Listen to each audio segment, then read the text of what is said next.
Okay, let us see ectopic pregnancy waan jiru ilaallume. Ectopic pregnancy jechuun ulfa gadameessaa alaa jechuudha. If fertilized ovaries embed outside the uterus, the condition is known as ectopic pregnancy jaaniin. Yoonii fi fertilizationiin geggeeffamtee micireen ilmoo ta'uu deemtu suni uterasiidhaa alatti bakka silaa saayitii silaa isin itti maxxanuu qabdu alatti yoo uumamte ectopic pregnancy jaaniini. Most commonly bakki inni kun itti hedduminaan mul'atu ampuullaa irratti. The portion of fallopian tube tuubboo sanirraa bakka ampuullaa jedhamutti baay'inaan inni argamu. Kanaafuu waan inni tuubboo sanarratti argamuu fi tubal pregnancy jaaniin. This is why ectopic pregnancy is commonly tubal pregnancy wanni jedhameef kanaaf. Other rare implantation saayitiin iddoon biraa bakki inni itti mudachuu danda'u abdoomenii fa'aarratti garaa fa'aa keessa gabbahuu danda'a. Akkasumas cervix irratti, ovary irratti, akkasumas fallopian tube other than ampuullaa bakka ampuullaan ta'inii alatti mudachuu danda'a. Incidensiin isaa hedduminni ectopic pregnancy dhaa kun hedduminni isaa 1 in 150 conception ulfaa 150 keessaa namni tokko carraa isa kana mudachuudhaa qaba. Saayitiin ectopic pregnancy itti mudachuu dandeessu saayitii tana. Inni asin jalqabaan jiru kun infandibilamii irratti. Infandibilam jechuun kutaa uterasiidhaa keessaa tokko kabiraa corneal or interstitial saayitiin bakka kana. Ovarian ectopic pregnancy dhaa jedhamas ovaaruma keessatti bakkuma silaafilleen itti qophooytu san keessatti achumatti ulfata hafa. Kabiraa broad ligament or intraligamentous ectopic pregnancy ligamentii asiin uterasii qabee taa'u kanarratti mudachuu danda'a. Kabiraa cervix irratti cervical ectopic pregnancy jaaniini. Kagaraa keessa mudachuu danda'u jira abdominaalii jira. Ismasiidhaa jira. Ismas jechuun bakka fallopian tubiin tuni walakkaasii kanan ismas jaaniini. Kabiraa ampuullaa jira. Most commonly bakki inni hedduminaan mudatu bakka kana. Causein isa kanaa maali? Maaltu ectopic pregnancy kana fidaa? Inni jalqabaa pelvic inflammatory disease. Pelvic inflammatory disease dhukkuboota sababa dhukkuba walqunnamtii saalaatiin dhufan. Namoonni isa kanaan qabaman carraa ulfa gadameessaa alaa mudachuu danda'an. Kabiraa woman who have tubal surgery warreen fallopian tubiin kun baqaqfamee jiru kanaan dura. Woman who have used IUCD intrauterine contraceptive device dubartoota fayyadamaa ture. The right and the left fallopian tube are involved with equal frequency. Isin tubal pregnancy kuni gara tokko qofaa miti gara lachuutu mudachuu danda'a. Carraan isaanii waluma qixa. Rarely two pregnancy may occur in both tubes. Garuu takkaa bitaarra mudata yookaan mirgarra mudata malee lachuurratti bakka takkaa carraan inni mudachuudhaa baay'ee xiqqaadha. Yeroo takkatti bakka takka mudachuun.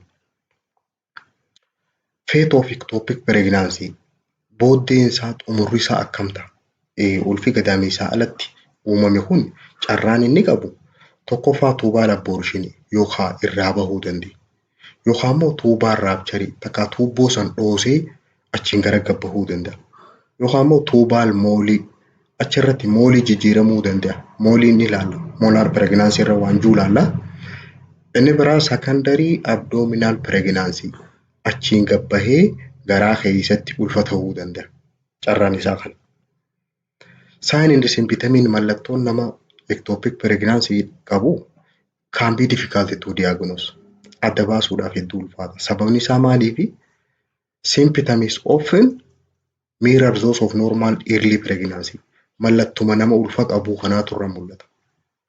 Mallattoolee akkam fa'aa? Missed period, xuriin itti dhufuu dhiisuu fa'aa, breast tenderness fa'aa, harmi faan dhukkubuu, nausea fi vomiting fa'aa, lulluncisuu, haqqisiisuu fa'aa, frequent urination amma fincaansisuu fa'aa. Garuu mallattooleen ijoon first warning saayiniin namni kuni ectopic pregnancy qabattiin jettu pain or vaginal bleeding dhukkubii cimaa yookaan immoo dhiigaatii turraayaa karaa vaginaatiin. Treatmentiin nama isa kana qabu when tubal pregnancy is suspected yeroo inni kun shakkame patient must be transferred to hospital. Hospitaalatti refer ta'uu qaba. Without vaginal examination. Osoo vaginal examination hin goone transfer ta'uu qaba. That is not in shock. Yoonii fi shockii ta'uu baate namni kun of wallaaluu baate. IV infusion takkaa saalaayinii yookaan plasma expanderii gosoota dhangala'aa namaa kennamu kennaniitii fi saniin transfer ta'a. Maaliif vaginal bleeding waan qabu dhiigirraa iddoo waan yaa'eef hangana dhangala'aa mudachuu danda'a. As soon as diagnosis of ectopic gestation is made in hospital. Yeroonii fi hospitaalatti ulfa gadameessaa alaa ta'uu kan adda baafame formaanni isaa laaparaatoomii baqaqfamuu qaba. Should be performed at once even if patient is collapsed. Namni kun yoonii fi kan of hin beekne illee yoo ta'e dirqama baqaqfamuu qaba. Blood transfusion should be started. Dhiigni kennamuufii qaba. After admission as possible. Hanga danda'amee saffisaan dhiigni kennamuufii qaba nama kanaan. Prognosis isaa gara fuulduraa namoonni dubartiin takka yoo ectopic pregnancy hin qabamne gara fuulduraa akkam ta'uu dandeessi? Only 60% of patients who have ectopic gestation become pregnant again. Dubartoota parsantii 60 qofaatiitu deebi'ee lammaffaa ulfaa'uu danda'a. Of the women who do not have future pregnancy gara fuulduraatti immoo warreen ulfaa'uu hin dandeenye warreen gara fuulduraatti ganaa ulfaa'uu hin dandeenye parsantiin 75 fedhinnaadhaan wiliif irraa dhiisan pregnancy voluntarily. Parsantiin 75 ammaas involuntarily infertile ta'an osoo hin jaalanne ulfa dhaban. The risk of secondary ectopic gestation is dubartiin takka marsaa takkaaf ectopic pregnancy yoo qabamte carraan gara fuulduraatti ulfi kanaa kun itti deebi'uudha dachaa 10 warreen kaan irra riskidha. Harka 10 lammaffaa deebii qabuu danda'a. Chance of delivering term babies carraan dubartiin tun gara fuulduraatti ilmoo bakka geessu dhaluu danda'uusi parsantii 50. Patients who have previously ectopic gestation therefore dubartiin kanaan dura ectopic pregnancy dhaan qabamtee turte takka additional care during pregnancy yoo deebitee ulfooytee tajaajila yookaan gargaarsa dabalataa addaa barbaaddi. Rakkoon itti aansinee ilaallu hydatid form mole jaaniin yookaan molar pregnancy jaaniin ulfa sobaa jechuudha. It is molar pregnancy or vesicular mole jaaniini waan silaa ilmoo taasantu waan akka firiitti jijjiirama. Gestational trophoblastic malformation waan silaa embryo taasan waan silaa miciree ilmoo taasantu akka malitti uumame become avascular. Avascular jechuun waan wal hin qabanne waan akka firiidha waan akka cirrachaa taati. It is grape-like mass formed inside uterus after fertilization. Egaa sanyiin kormaadhaa killee san cabsee booda bakka sila normal embryoon uumamu sani wanni akka firii mukaa keessatti uumamu. Grape-like jechuun waan akka firii tanaati. Causein isa kanaa maali? Causein sababni waan kana fidu the cause of hydatid form mole is unclear. Waan kana fidaan hin beekamu garuu some expertiin akkam jaan ogeeyyiin gariini it is caused by problem with chromosome. Rakkoo kromozoomii irra jira jaan. Kromozoomii haadhaa fi abbaadhaa san jidduu rakkoo yoo jiraatedha. Mole sometimes can develop from placental tissue that is left behind uterus after miscarriage. Eega ilmoo irraa baate yookaan eega ilmoo deessee booda sababa hafteen hobbaatiidhaa keessatti haftee fi dhufa ja'ameeti amanama warreen gariin akkana ja'anii amanan. Mallattoon nama isa kana qabu maali? Woman with hydatid forming mole will have positive pregnancy test qaban. Yoo qoratte qorannaan ulfa isaanii positive nama ulfa qabu fakkaata. Often believe they have normal pregnancy for first 3 or 4 months. Hanga baatii 3-4 qorannaan ulfa isaanii nama ulfa qabu fakkaatti. Garuu wanni kaan irraa adda godhu in this case uterus will grow abnormally fast. Saffisaan dafee guddata. Hanga sila dubartiin gadaamee isaanii baatii 3-4 guddatu ol dafee guddata. By the end of 3 months yeroo baatii 3 fixe, if not earlier, the woman will experience vaginal bleeding. Yoo kanaan dura baatii 3 kana duratti irra mul'achuu baate xumura baatii 3 kanaa irratti dubartiin dhiigaa turraa yaa'a. Ranging from scant spotting to excessive bleeding. Xapxabii yookaan dhiiga waa xiqqoo irraa kaasee hanga hedduu akka waan bishaan gad naqanitti jalaa yaa'a. Sometimes grape-like cluster of cells will be shed with blood. Yeroo dhiigni irraa yaa'u kana wanni akka firii mukaa sunillee dhiiga kanaa wajjin bahuu dandeessi. Other symptoms may include mallattoon biraa namoota rakkoo kanaa kana qabanii severe nausea and vomiting qaban. Lolloon cimtuudhaaf yaa'isaa hedduu qabanii akkasuma high blood pressure qaban dhiibbaan dhiiga isaaniillee ol ka'a. As pregnancy progress lakkuma ulfi kun guddachaa deemuuni fetus will not move. Silaa ilmoon socho'uu qabdi silaa normaalii taate. There will be no fetal heartbeat. Ilmoon keessa sochootuus hin jirtu, dhawannaan onnee ilmootiis hin dhagayamtu.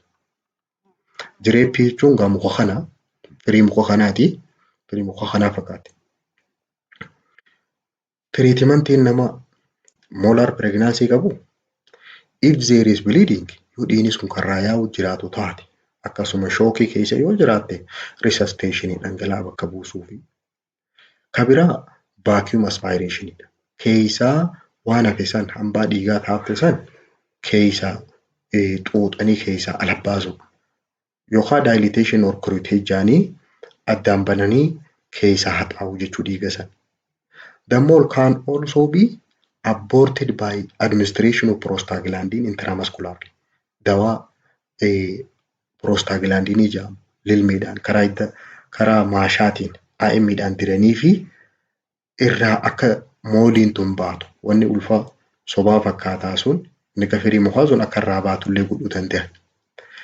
Kabiraa follow up hordofiin barbaachisa. To rule out molar pregnancy and to look for progress. Adeemsa inni fakkaatu waan inni karaa fuulduraatti ta'u hordofiin barbaachisa. Curettage is repeated if there is irregular vaginal bleeding. Yoonii fi dhiigni amma kanumarraa yaa'u taate irra deebi'anii keessaa waan hafisan keessaa gugguisuullee barbaachisaadha.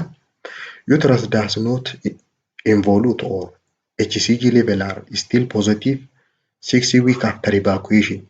Yeroon curettage irra deebitee lammaffaa keessaa xaraydu suni yooniif yeroo jalqaba goote vacuum aspiration keessaa goote irraa kaasee 7-6 keessatti qorannaa ulfasii HCG ilaaltee ammallee positive yoo taate lammaffaatti deebifta. Inni itti aanu infertility dha. Infertility jechuun dhala dhabuu jechuudha. Nama kam ta'e dhala dhabe jedhama.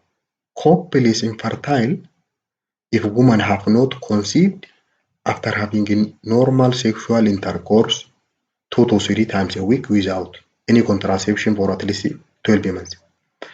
Dubartiin takka namni tokko dhala dhabe ka jedhamu yoo dubartiin normal sexual intercourse torbaanitti yeroo 2-3 gootee osooniif karoora maatii tokkollee hin fayyadamin baatii 12 ulfaahuu baatte infertile jedhama. Normally uumamaan parsantiin 85 warreen jaarsaa jaartiidha kan wal fuudhan will achieve pregnancy within a year. Amata keessatti ulfaahuu danda'a. Infertility tana yoo adda qoonne qoodamiinsa qabdi dhala dhabuu tana. Primary infertility dhaa fi secondary jaaniin. Primary kan jaaniin jalqabumaa ulfoomne. in which no previous pregnancy have occurred. Kanaan dura hin ulfumaa'u. Secondary infertility ammoo in which prior pregnancy has occurred although not necessarily labours. Kanaan dura ulfooytee jirti. Garuu waan lubbuu qaba. Ilmoo lubbuu qaba hin dalle. Secondary infertility jaani achi booda ittiin deebine. Amma infertilityidhaaf sterilityidhaa jira. Infertility jechuun tuni ulfaahuu dadhabu. Garuu sterility jechuun masheenu. It is used interchangeably. The term infertility and sterility are not synonyms. Jechuun kun hiikaan isaa wal hin fakkaatu garuu namoonni wal jala jijjiiranii itti fayyadaman. Sterility jechuun totally irreversible inability to conceive jechuudha. Guutumaa guututti if duuba deebi'ee masteenee jira ulfaa'uu kan dandeenye jechuudha. Garuu infertility jechuun dhaluun dandeessu malee inability to carry pregnancy to viable if duuba deebi'uu ni danda'a. Infertility kan jedhani. Fakkeenyaaf lafa yoo fudhanne lafa gabbattuu midhaan dhaluu dandeessuu fi kan dhaluu hin dandeenye yoo jenneen isiin dhaluu hin dandeenye san infertility jedhaniin. Infertile soil jedhaniin. Kooziin isii tanaa maali?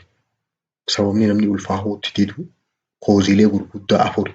Tokkoffaa male factory rakkoo ijaarsaati. Kan lammaffaadhaa female factory rakkoo isiiti.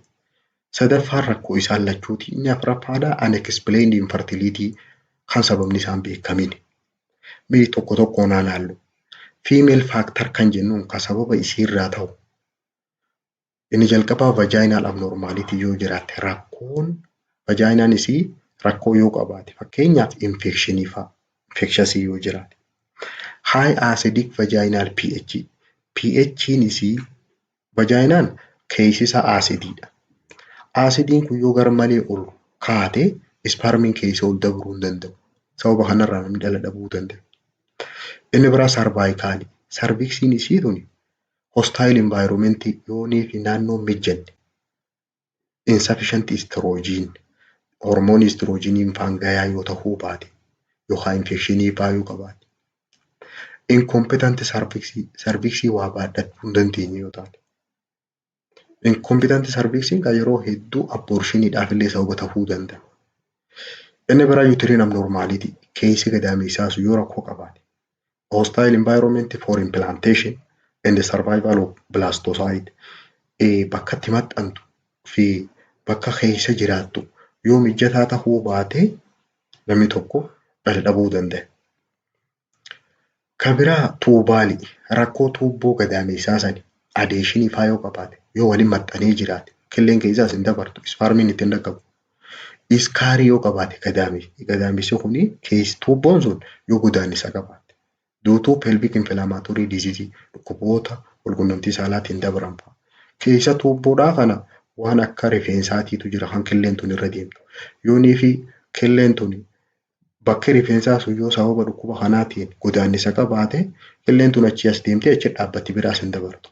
Tuubaal ectopic pregnancy fa'aa sababa kanaan hedduu dhufuu danda'a. Kan biraa endometriosis. Endometriosisiin kunis infectionii endometriumiidhaati. Ovaarii irratti rakkoon ovaariidhaa dhala nama dhorkitu irregular or infrequent ovulation. Yoonii fi marsaan ovaariidhaa suni sirrii ta'uu baate. Secretory dysfunction. Waan silaa hormoonii achirraa maddu sun yoo rakkoo qabaatu taate. Inadequate luteal phase. Feesii hedduu qabdi menstrual cyclein tun. Menstrual marsaan laguutu ovarian cycle fi uterine cyclein jira. Achi keessaa tokko luteal phase. Inni kun yoo gayaa ta'uu baate sirriitti osoo hin bilchaanne killee yoo ofirraa qabaaftu taate dhala dhabuu dandeessi. Male factor kan jennuun sababa jaarsaarraa sababa dhiiraarraa kan ta'u tokkoffaa anatomical abnormality yoonii fi rakkoon uumamaa jiraate qaama isaa sanirra fakkeenyaaf congenital factory fa'aa rakkoo uumamaati kun. Inadequate sperm production. Spermi gayaa oomishuu yoo baate namtichi yookaan spermiin sun yoo sirriitti maachur ta'uu baate bilchaachuu baate. Inni biraa varikoosiidha. Varikoosiin rakkoo hiddoota naannoo san jiraniiti. testicular inflammation kulkula yoo qabaate cidhaan isaanii. Heat exposure yoonii fi hedduu oowwaaf saaxilan. Fakkeenya warreen shofeeraa fa'aa jechuun warreen makiinaa oofu. Inni biraa sexually transmitted disease dhukkuboota walqunnamtii saalaatiin daddabaran kan dhala nama dhorkuu jira. Inni biraa radiation exposure yoo carallaadhaaf ka saaxilame taate seeliin isaa sun keessatti yoo duute stress yoo qabaate cinqii namni yoonii fi cinqii hedduu qabaate dhala dhabuu danda'a. Inni biraa certain drug dawaalee jira kan dhala nama dhorku. Inadequate motility of sperm. Spermiin sun sirriitti yoo deemuu hin dandeenye taate. Blockage of sperm in male reproductive tract. Ujummoo silaa spermiin keessaa baatee ala baatu kan yoo keessi isaa cufaa qabaate. Unexplained infertility kan jennuun ammoo koozileen sababan beekamin kan jennee as jala ramannu. When there is no factor is identified. Yoo wanni sababa jennu jiraachuu baate. As cause of infertility in evaluation of infertile couple warreen ulfaa'uu dadhabisan yeroonii fi qoran sababa ni ta'a warree jennu. Sayyoo barbaannee keessaa dhabne unexplained infertile jennaan. It is highest cause of infertility as male factor. Heddumminaan ka sababan beekamin namni dhala dhabu kana heddumminaan ka jiru. Inni biraa generally cause of infertility it account about 10%. Heddumminaan infertility kana sababa dhiiraatiin parsantii 48. Ka sababni beekamne immoo parsantii 10 ka hafe ka dubartootaati. Diagnosisiin nama kanaaf godhamu warreen ulfa dhabe kana history and physical examination isaa sirrii godhamuu qaba. History of pelvic inflammatory disease seenaa isa dhukkuboota kanaan qabamuudha. Intrauterine contraceptive device karoora maatii kan gadameessa keessa kaa'amuu jira. Isa kanallee itti fayyadamuu isaanii ni gaafan. Pelvic surgery kanaan dura baqeeffamtee jiraachuu. Endocrine disorder rakkoo hormooniidha. Semen analysis spermiin isaanii spermiin irraa fuudhamee qoratamu. Postcoital test qorannaa eega walqunnamtii godhanii booda. Basal body temperature recording galmee temperature qaama owwa qaama. Serum progesterone test hanga hormoonii progesterooniidha. Endometrial biopsy gadameessa irraa naamunaa fuudhanii ilaalu. Hysterosalpingogram hysterosalpingogram jechuun kuni meeshaadha. Meeshaa uterasiitti ilaalan jalaa. Kabira laparoscopiidhaa fi kuldoskooppii illee meeshaadha. Meeshaalee viizuwaaliidhaati. Koompitara jechuudha. Diagnosisiin semen analysis san yeroonii fi spermii nama tokkoo qoratan dirqama vooliyuumii isaa meeqa ta'uu qaba. Yeroo takkatti ml 2 hanga 6 ta'uu qaba. Concentration isaa ml tokko keessa spermii miiliyoona 5 irraa hanga 60 jiraachuu qaba. Yoo kanaa gad ta'e namtichi ulfaa'uu hin danda'u jechuudha. Mootiliitiin isaa parsantii 50 ol ka socho'u ta'uu qaba. Morfooloojiin sheeppiin isaa parsantiin 60 ol guutuu ta'uu qaba.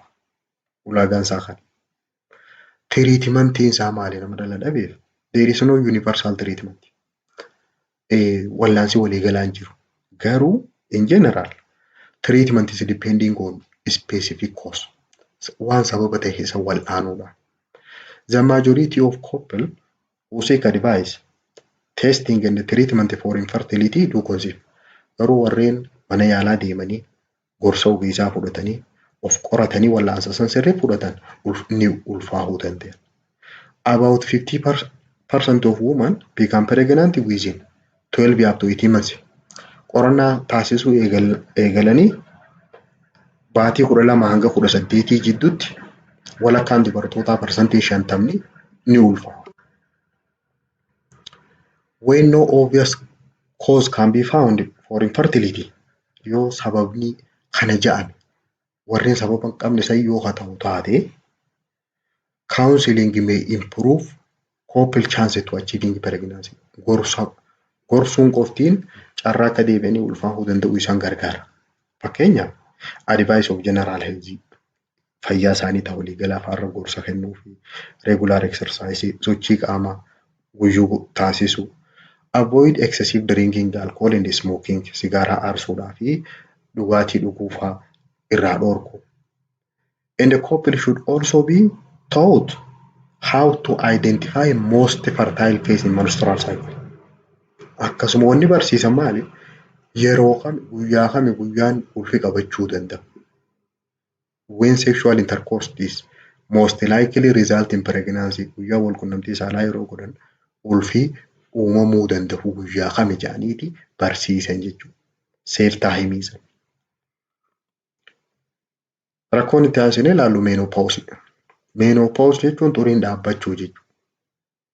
It is stopping of menstrual period permanently jechuun shanyiin dhaabbatte jechuudha. In the woman reproductive life jireenyi hormaataa sun bakka xumuramu jechuudha. Xuriin dhaabbachuu sun guutumaa guututti. Yeroo tamii xuriin dhaabbatte jenna. It is said have to be stabilized after 2 years of absence. Amal lamaaf walitti aansitee xurii yoo dhabamte xuriin dhaabbatte jenna. Amalli isaa it is characterized by amma madditii yeroo dhaabbattu bakkuma takkaqqatiin jettu amala qabdi. Amala sii keessaa gradual cessation of menstruation xiqqoon irrachaa xiqqaachaa dhaabbatti. The period first becoming irregular taate dura yeroo tana jijjiirratti then ceasing altogether boodarra cetti. The usual age for menopause jiddu galeessii umriin xuriin itti dubartii takka irraa cettu between 45 and 50 years. Amata 45 irraa hanga 50ti. Garuu nama garagara. Inni biraa mallattoon dubartoota kanarra mul'atu maali? Dubartiin takka yooniif yeroo xuriin irraa dhaabbatu kana keessa jiraatte hot flushing qaba. Hot flush jechuun hurkaa bahan qaamaa garmalee oofu. Due to sudden release of blood vessel sababa tasa hiddoonni dhiiga isaan keessa jiru gadhiisaniif jecha oowwaa bahanii emotional change miiraa isaanii jijjiirama. Excessive or tendency to gain weight ulfaatina isaanii dabala. Insomnia qaban. Insomnia jechuun hirriibaatiitu dida. Halkan sa'aatii 5 dhuftee yaamtus numa owwaatan. 8 fi 9 dhuftee yaamtus numa owwaatanii. The appearance of sign of aging mallattoo dullumaa irraa mul'ata. Softening of long bone lafeen isaanii isiin dhedheertuu taate lallaafachuu eegalte. Dubartii yeroo sadarkaa kana geessi lafeensi cabuu dandeessi. Kanaaf wantoota kaalsheemii fa'aa qaban aannanii fi muuza fa'aa nyaachuun barbaachisa yeroo kanatti. Koozii isaa maali? Sababni xuriin itti dhaabbatu hormonal change'idhaa jira. Jijjiirama hormooniidhaa sababa umriidhaatiif.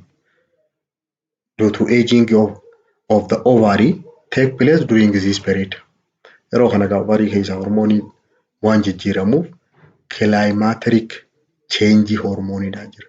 Climateric change jechuun tokkorraa tokkotti haala tokkorraa tokkotti jijjiiramuu jechuudha.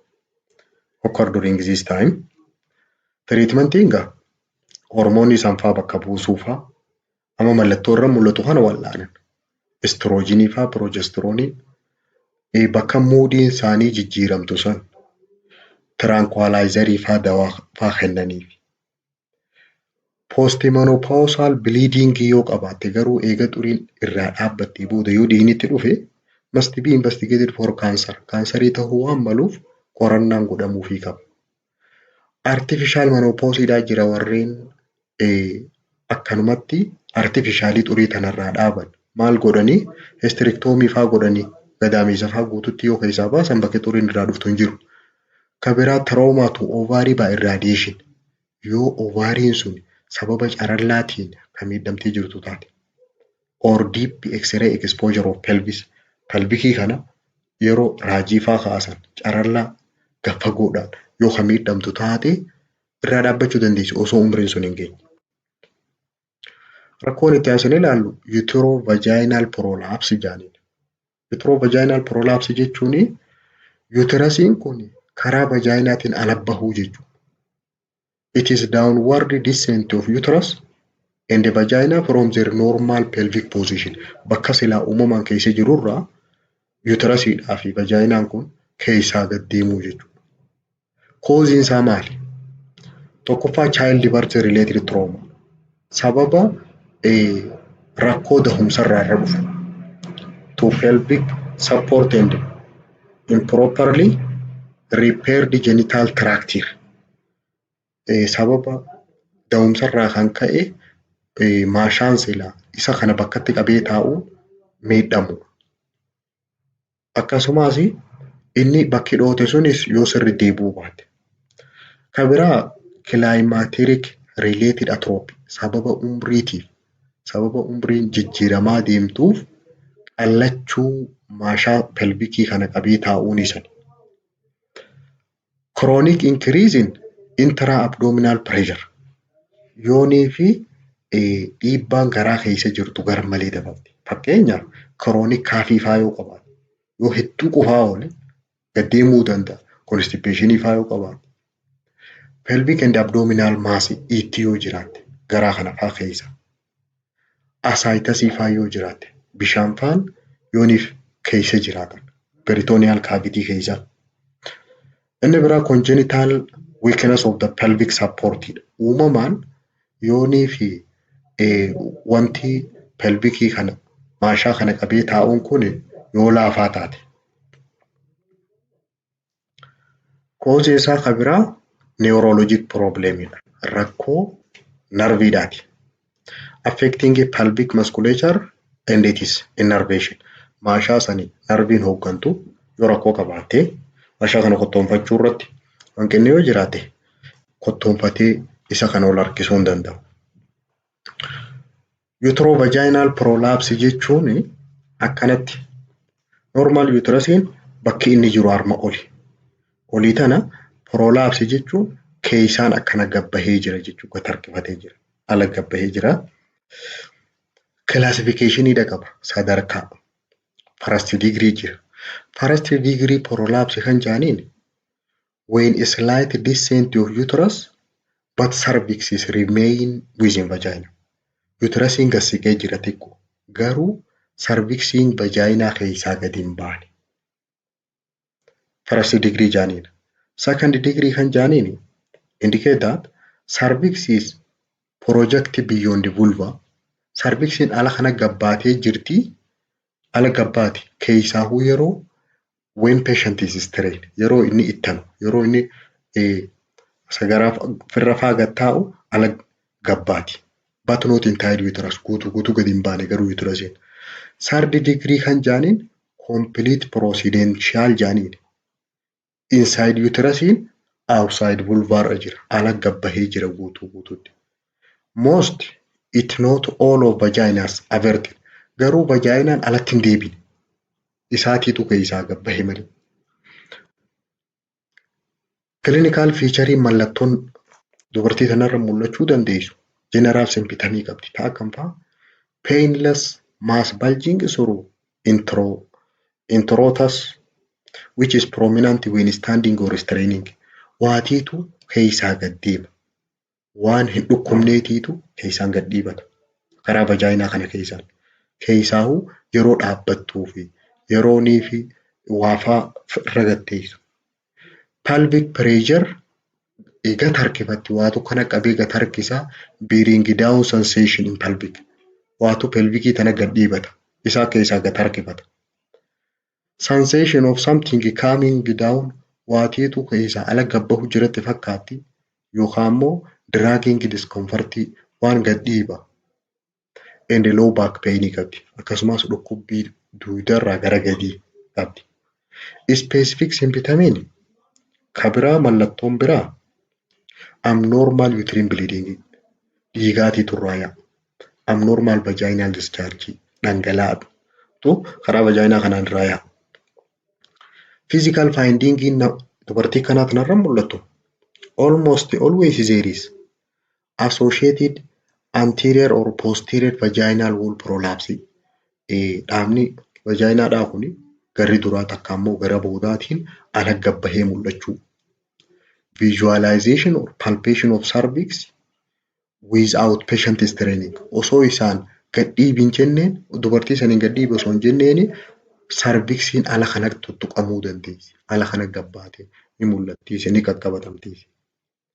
Manaajimentiin isaa maali? Medical measuriin first degree uterovaginal prolapse yoo taate reassurance jechuun jajjabeessu. Explanation in the pelvic exercise sochii qaamaa Kegel exercise jaaniini sit-up faa dalaysiisan ol ka'anii gad taa'uuf pelvic floor exercise jaaniini for 6 up to 12 months baatii 6 hanga 12tiif. Kabiraa vaginal pessary. Vaginal pessary jechuun ol deebisuuf estrogen for postmenopausal woman. Dubartii eega xuriin irraa dhaabbattee booda yoo rakkoon kun karaa dhuftu taate estrogenii kennaniif.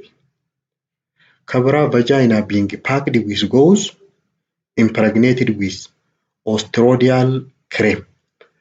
Hanga gaddeemisa saasan irrisuudhaaf kireema estrodiaalii jedhamu goozii itti dibaniiti vagina keessatti cuqqaalan. And permit ulcer healing to subside cervical edema.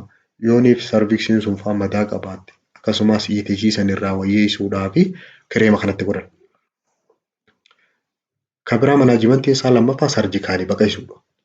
Admit to hospital prior to surgery to reduce prolapse. Hanga gaddeemisa saasan irrisuudhaaf baqaqfamuudhaan dura hospitaala ciisuu qabdi dubartiin sun. The operation is required many excision of the redundant vaginal tissue.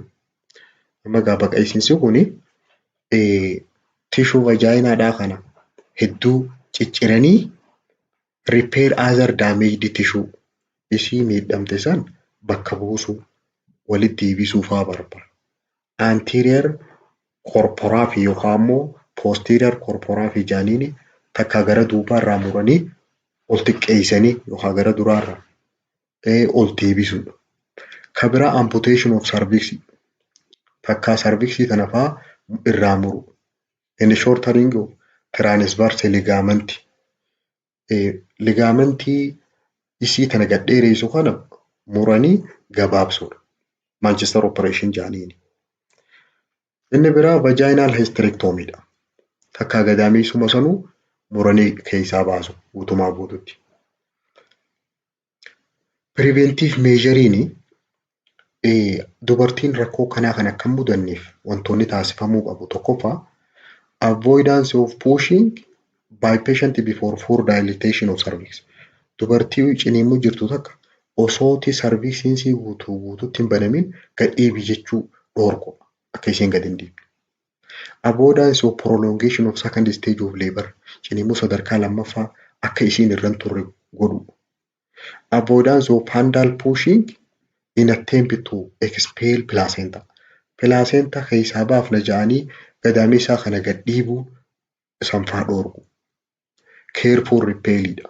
Repair kabiraa sirnaan bakka dhoota isa walitti deebisu dubartiin eegaa deessee booda. Inaccurate layer of all vaginal wall in the perineal tear and incision. Dhugaa deessisan dubartiin qaamni ishii dhohuu danda'a. Dhohaa san laayera hunda tokko tokkoon walirra deebisu. Early ambulation in the pelvic floor exercise in periperium. Dubartii eega deessee booda yeroodhaan deddeemu. Yeroodhaan deddeemsisanii pelvic floor exercise jechuun Kegel exercise jaaniini pelvic maashaa pelvikiidhaa kana jabeessuudhaaf sit-up faa dalaysiisu. Inni biraa inversion of uterus dha. Inversion of uterus jechuun keessaa gara alaatti deebi'uu jechuudha. Keessaa gara alaatti deebisuu uterusiidhaati. Keessaa gara alaatti deebi'uu uterusiidhaa kuni inversion of uterus jedhama. Interior case inner surface of fundus is appear at vaginal outlet. Yeroonii fi teemmaatte keessi fundasiidhaa kun guutumaa guututti vaginaa kana gara alaatti gabbahee mul'ata. Unless ever instance fundus is dimpled. Garuu yoonii fi warreen sasalphaa yoo taate fundasiin kun keessa ol jira. Kooziin isaa maali? Sababni uterasii kana akka nama shamiza ofirraa ol baasuutti akkana ala gad deebisu kun maali? Exerting controlled cord traction. Yeroonii fi koordii tana obbaatii tana afaarraa baafna yeroo ja'anii yoo pilaasentaan kun fandasii walakkaa saniin qabee jiraate walakkuma saniin qabee yoo jiraate iddaan duraa kana yeroo gad harkifte guutuma fuudhee isa kanaas ala gabbaasa jechuudha. Forcibly attempt to expel placenta by using fundal pressure when uterus is atonic. Yeroo uterasiin kun qabee jiru yooniif humnaan keessaa hin baasa jettee handhuura tana obbaatiin keessaa baasa jettee iddaan duraa kana qabdee gad harkifte rakkoon kun dhufuu dandeessu. Combining fundal pressure and cord tract and delivery of placenta. Yooniif lachuu waliin uterasiidhaas jala gad dhiibaa yoo iddaan duraa kanaas qabdee gad harkifte waliin tahuu danda'a. Precipitate delivery with patient standing position. Kan biraan maasu wanti sababa tahuu danda'u warreen dhaabbatanii warreen tahan warreen dhaabbatee dhaluu jira warreen suni carraa inni kun ilmumaa wajjin ala gabbahuu qabu. The first series of these causes are result of mismanagement and are therefore avoidability. Isaan kun amma hoozii wanni jenne kun wantoota akka maletti dubartii takka deessisuu irraa kan dhufu kan ittifamuu danda'uudhaas. Types of uterine inversion gosa qaba inni kunis. Characterized by degree and types of force causing inversion. Hanga isa kana ala garagalchee fi hanga inni gara duubaatti garagale keessaa gara alaatti hanga inni garagale kanarra hunduunee gireediitti goona. Complete inversion yoo taate guutumaa guututti wanni garri silaa keessaa suni alatti yoo garagale gireesirii jaaniin. Collapse entire uterus through cervix into vagina. Yooniif gadaamii isaan kun akkuma jirutti alatti gabbahe keessaa garagalee jechuudha. Complete inversion jaaniin. Incomplete or partial inversion kan jaaniin fandasiidhaatiitu gara cervixii kana gad dhufe. Without extension beyond the external cervix. Osoo cervixiidhaa gaditti ala gadi hin bahini gubbaarraa keessa gaccabe gireewwaaniidhaaf ituu jaanii. Amma noormaalii uterasiin silaa bakki inni jiraachuu qabu achi. Grade 1 kan jaaniin cervixiidhaatiitu fandasiidhaatu keessa gaddiin. Grade 2 ammoo keessa garmalee gasiqee jira tokkoffaarra. Gireesiriin guutumaa guututtu ala gabbahee jira. Yeroo gabba'u kana garagaleeti keessatti akka nama shamiza ofirraa baasu. Force of inversioniin humnaan ala gabbahuudhaa fi ofumaan gabbahuun ammas qoodamiinsa qabdi. Excessive pulling of cord or vigorous manual expression of placenta or clot from atonic uterus. Uterasii wanni gadi hin dhiisin obbaatii irraa gadi hin dhiisin isaa dhabee jiru san humnaan keessaa hin baasa jettee yooniif gad harkifte forced inversion jaaniin kan humnaan garagalfame. Spontaneous inversion kan jaaniin ammoo kan ofumaan garagale due to increased abdominal pressure because of bearing down. Waan humnaan osoo yeroon hin gahin fa'aa ittanii jetteeniin gadhiibi jetteeniin fa'aa ofumaaf garagala. Yookaan immoo waan garmalee qufa'eef namni kun. Takkaa sudden abdominal muscle contraction tasa maashaan garaadhaa kuni tasa qottoonfachuurra. Recognitioniin akkamitti daba dubartiin takka rakkoo kana qabaachuusi sudden onset of shock is outstanding sign accompanied by severe pain. Tasuma of wallaaluudhaa fi dhukkubbii cimtuu qabaachuu caused by ovary being dragged into inverted fundus. Ovariin bakka sii gad dhiiftee fandasii garagale kana jidduutti qabamtee jiraachuu si mul'isa. Bleeding may or may not be present. Amma hangam takka pilaasentaan dhaaba gadaameessaa kana qabee jiraarratti hunduunee yoo hedduu ka qabatee jiraatu taate dhiiguu dandeessi. Yookiin kaan ammoo dhiiga dhabuudhaas dandeessi. On palpation yeroo qaqqabannee ilaallu concave shape qaba. jechuun dhooqa qaba jechuudha. Keessatti gaccabuunsa will be fit as a pandas. If inversion is complete, yoo garuu guutumaa guutuu ka garagale taate none of uterus will be palpable. Uterusummaanuu qaqqabatamuu hin danda'u. Gabbahe waan ta'eef. Vaginal examination will reveal the inversion. Yooniif vaginal examination yoo ka qorannu taate garagaluu isaa kana adda nu baasuu danda'a. Manaajimentiin isaa maali? Pressure is applied first to part nearest the cervix, working upward to fundus on principal, last out first in. Akkuma inni gubbaarraa akkana gadoo bahe sanitti irra ol deebisu. If duuba ol deebisu. Akkuma inni irra keessa gad deebi'e sanitti ol dhiibanii. No attempt is made to remove placenta until uterus is right way out. Of eeggannaan godhamuu qabu maali? Dubartiin takka eegdee ishee booda placenta irraa baasuun hanga uterusiin gad dhiisuun isaa adda bahutti yaaliin godhamuu qabu keessaa baafna jaanii. Otherwise hemorrhage cannot be controlled. Garuu yoonii fi kana gootu taate dhiiga to'achuu hin dandeessu. If reinvention is not promptly performed, yooniif if duuba deebisuu san kasii guutumaa guututti hin mijanne taate blood loss may be rapid and extreme.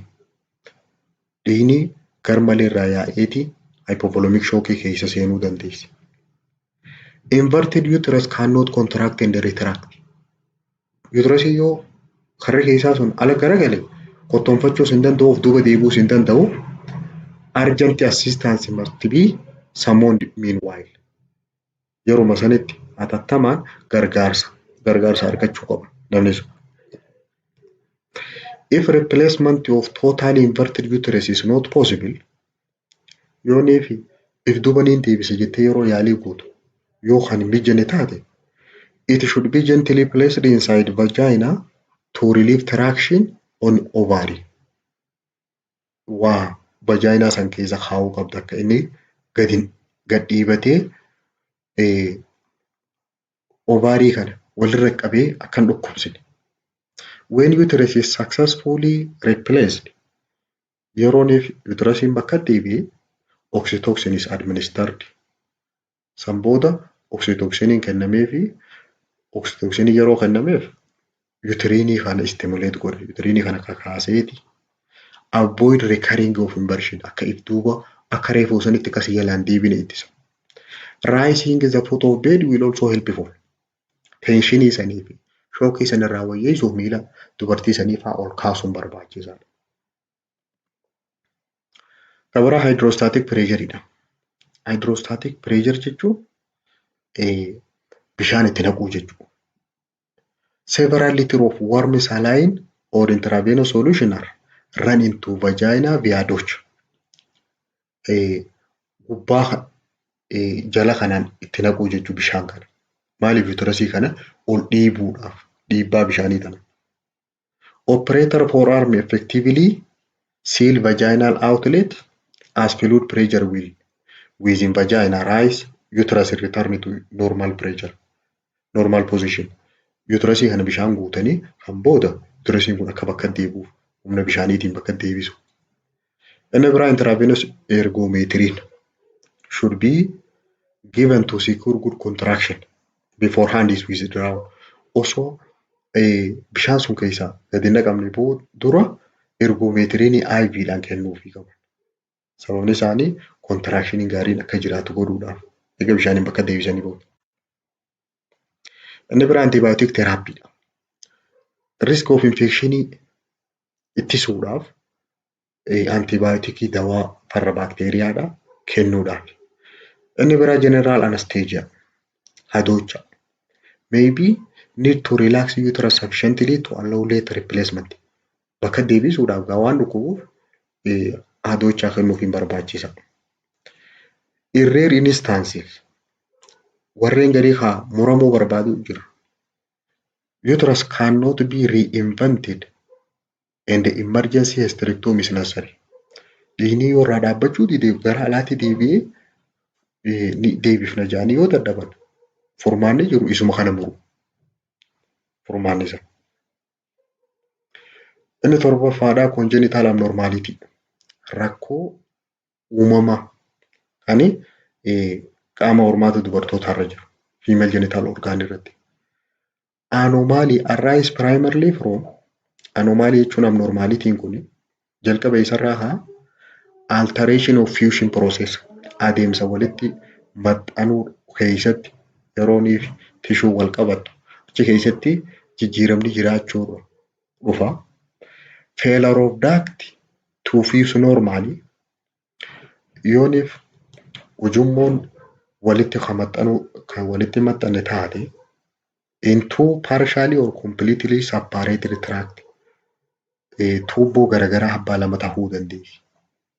Failure of one duct to mature result in one side tract taati yoo ujummoon gara tokkoo guddattee tokko immoo guddachuu didde gara tokko ujummoo gara tokkoo taati.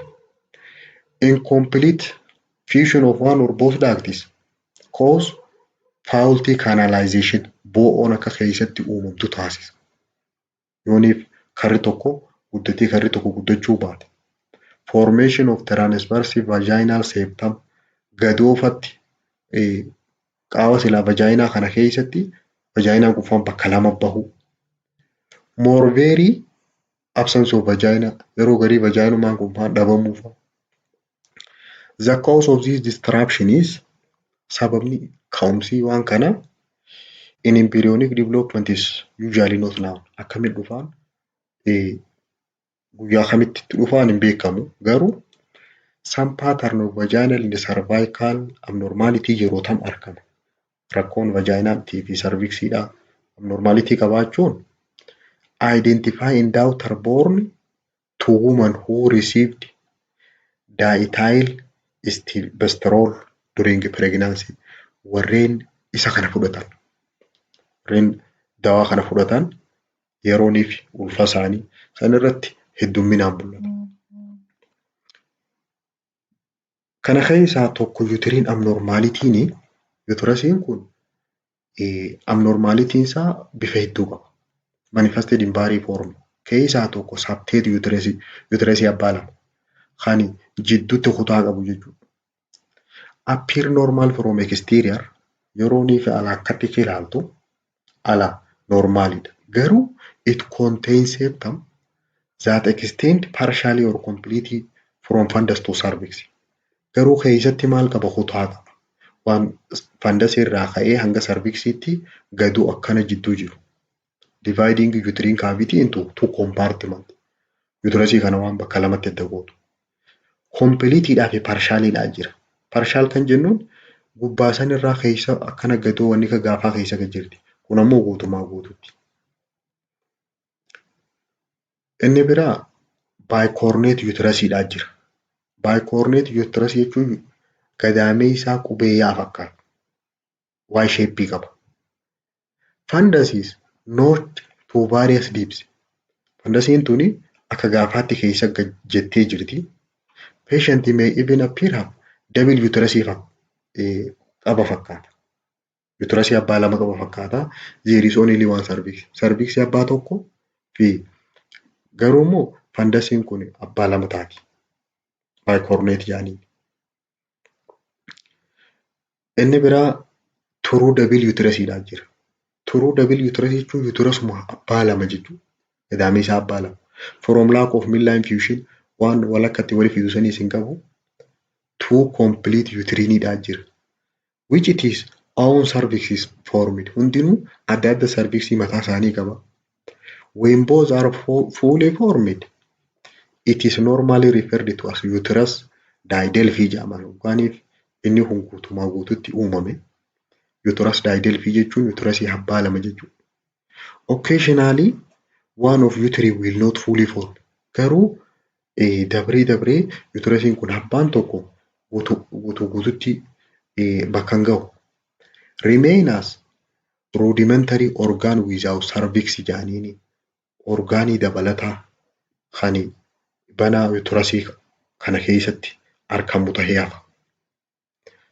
Amma egaa double uterinii abbaa lama jechuun akkana. Kophatti sarviksii mataa isaa qaba. Kan biraa baayikorneet kan jedhaniin ammoo sarviksii abbaa tokko qaba. Gubbaa kanatti lama ta'a. Garaagarummaan isaa kana. Kun ammoo double uterasii double vajaayinaadhaan jira. Uterasii abbaa lama vajaayinaas abbaa lama kan qabu.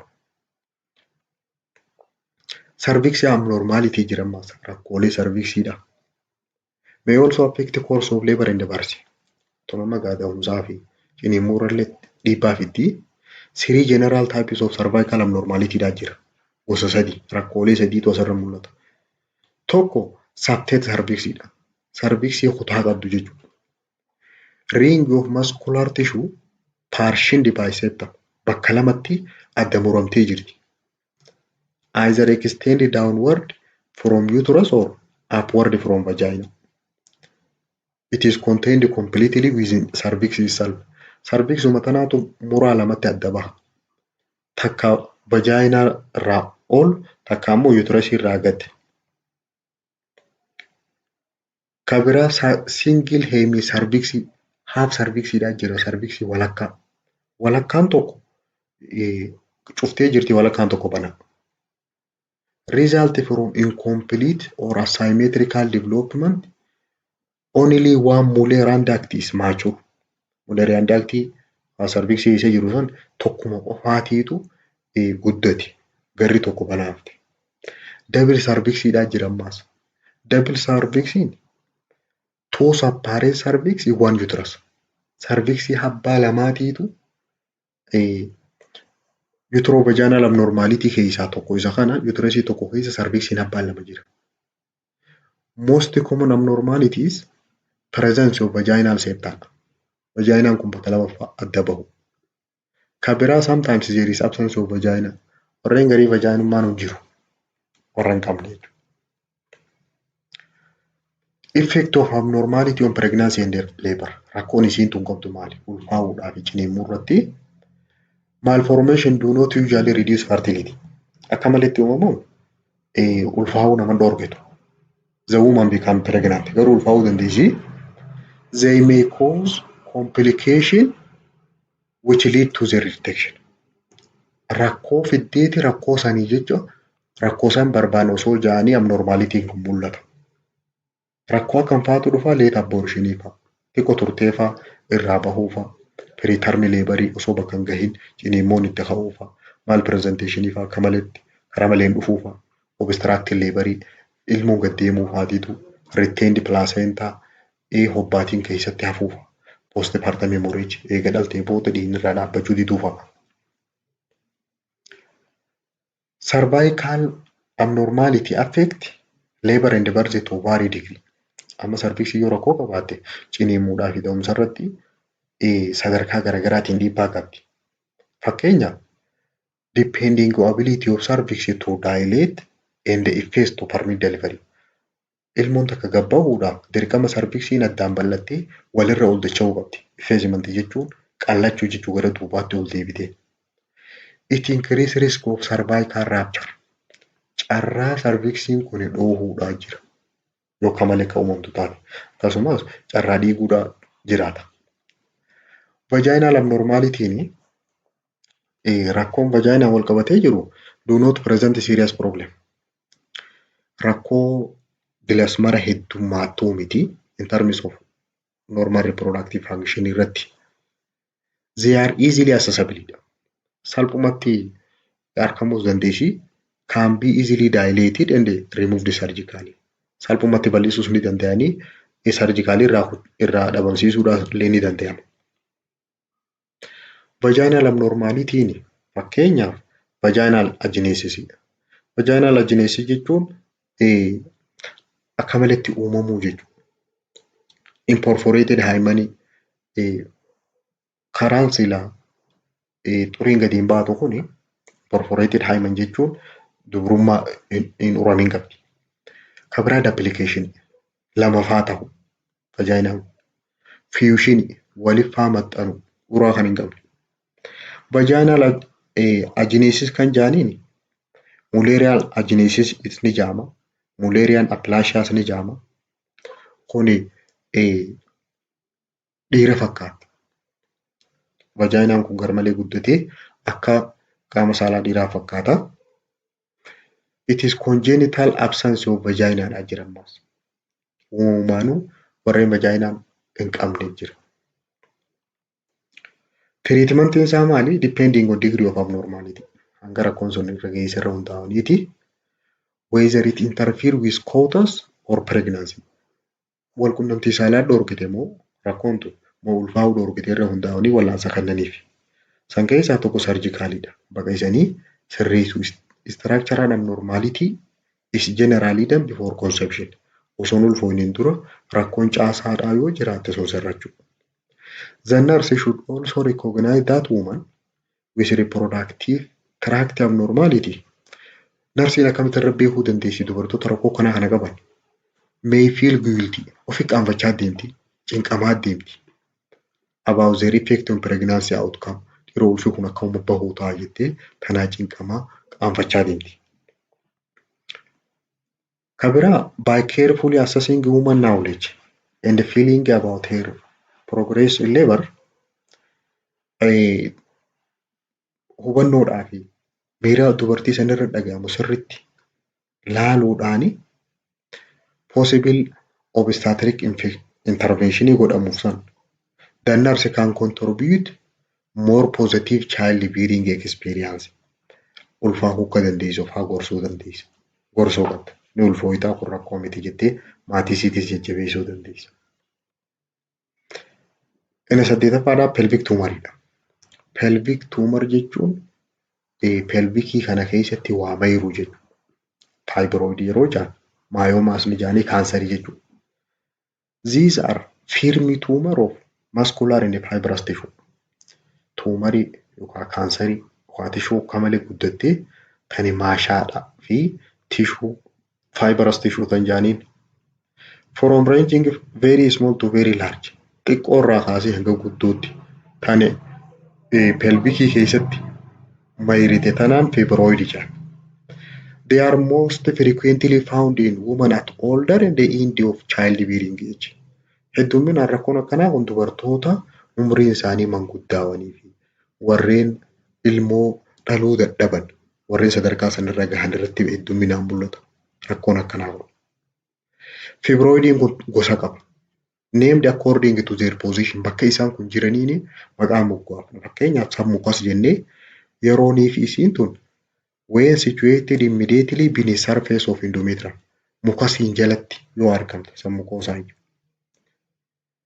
Subserosaa jira. Subserosaa jechuun seeras membreenii jala jirti. Mukasii bira gahuutte.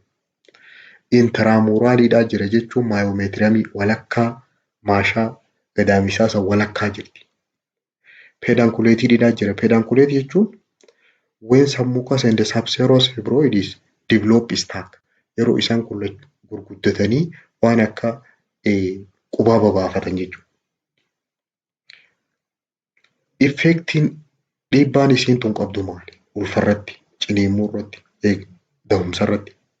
Depending on site of uterus bakka isiin tun irra baate irra hundoofnee whether it is a lower or upper segment and the layer of uterus they occupy. Olii san irra baate moo gara gadii kana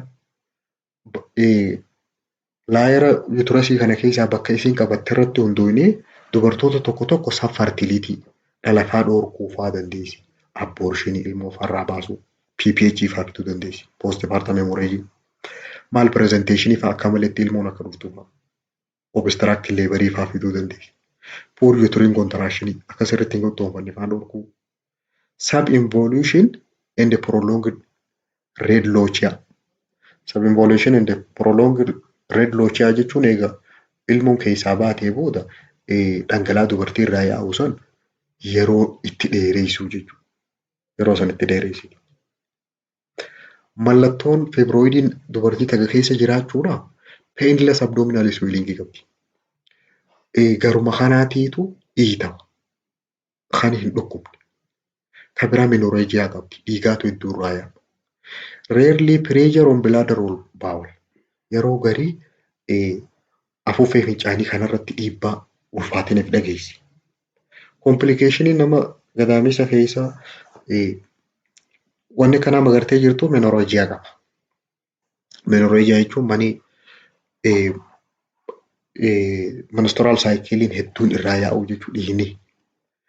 Torsion of pedunculated fibroid isiin garagaraan akka qubaatti wal cinaan gabbaate sun faa waliin marachuu faa dandeessi. Malignancy ta'uu dandeessi, sadarkaa cimtuutti ta'uu dandeessi. Ovarian tumor can be primary and secondary can be benign or malignant.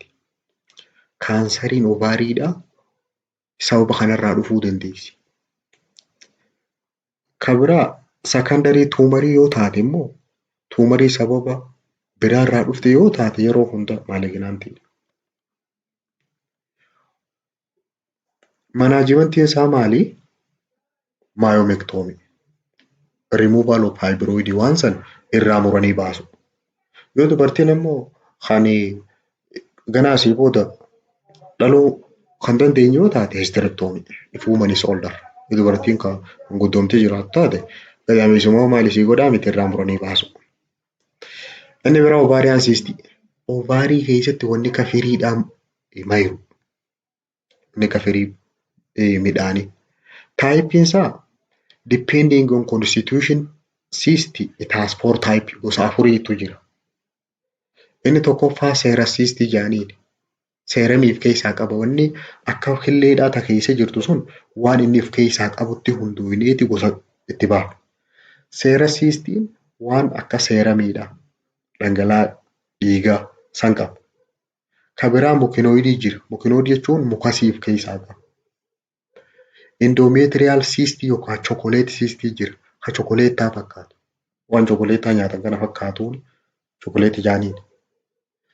Kan biraa dermoid cystiidhaa jira. Dermoid cystiin ta qaama baafte tun. Cystiin suni rifeensaas ni qabdi, ilkees ni qabdi yookaan immoo lafee keessa jira.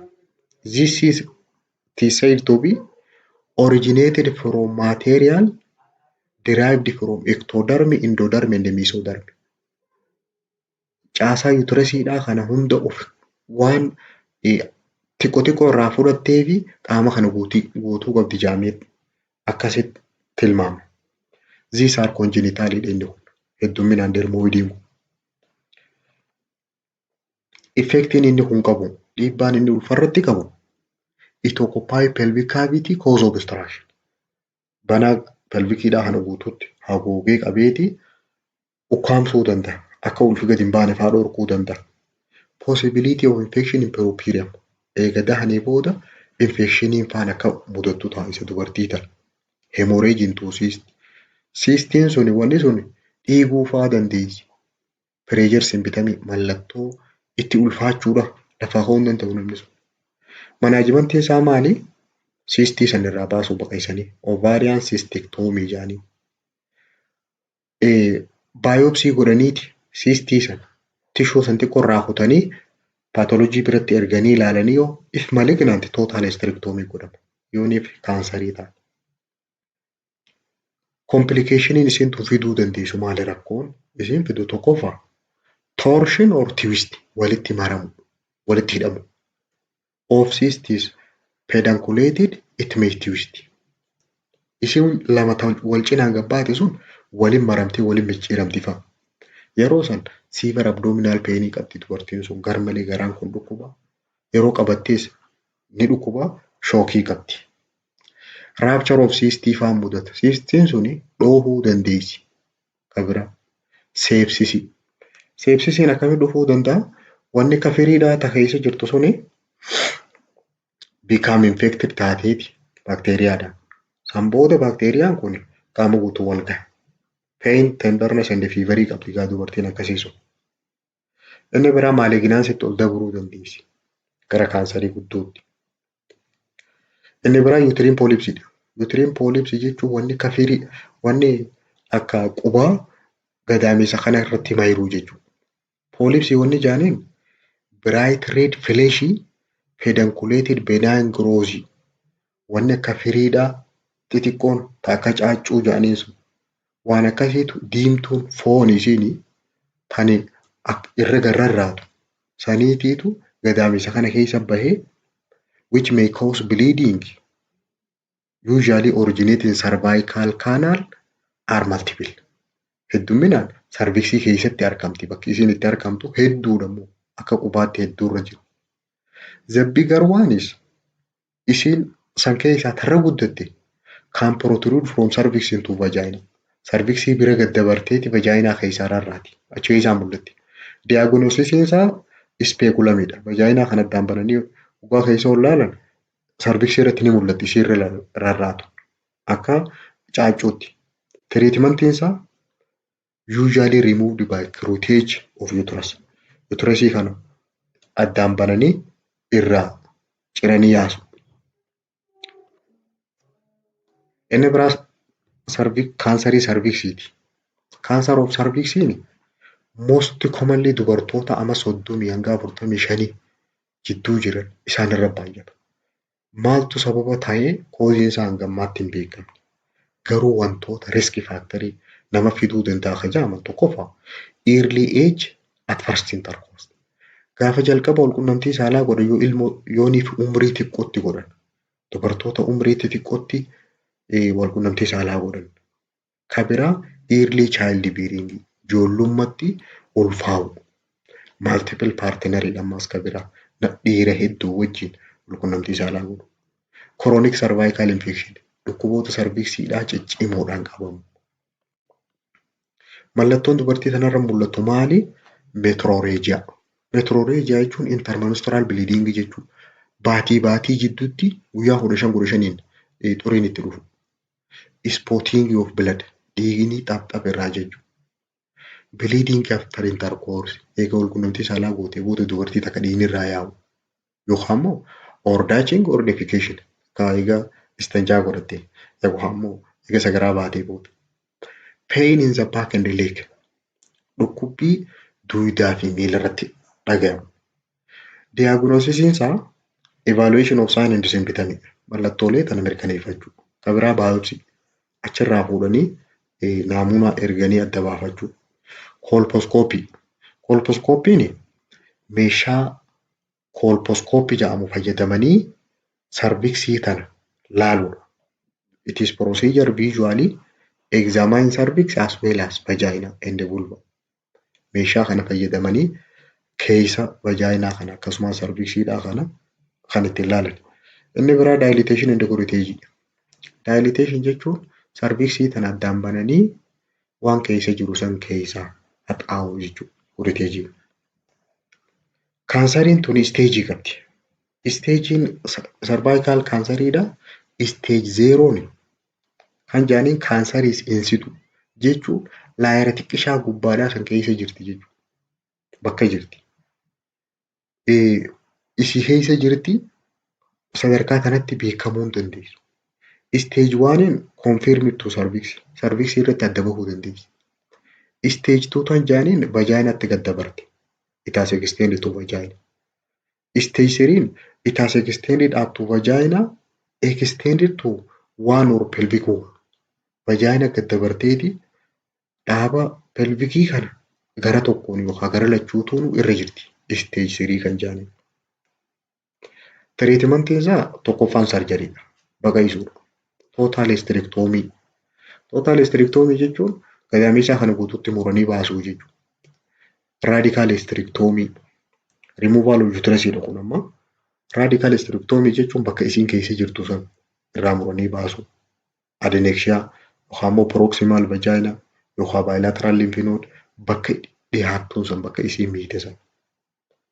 Radical vaginal hysterectomy walumaan vajaayinaadhaa fi akkasumas uterusii sanis guutumaa guutuutti muranii baasu. Inni biraa raadiyeeshiniidhaan carallaadhaan keessatti jiisuudha. Raadiyam treatment jedhaniin. Inni sadaffaa saayitootoksik diraagiidha. Dawaalee kaansariidhaatiin ajjeesu.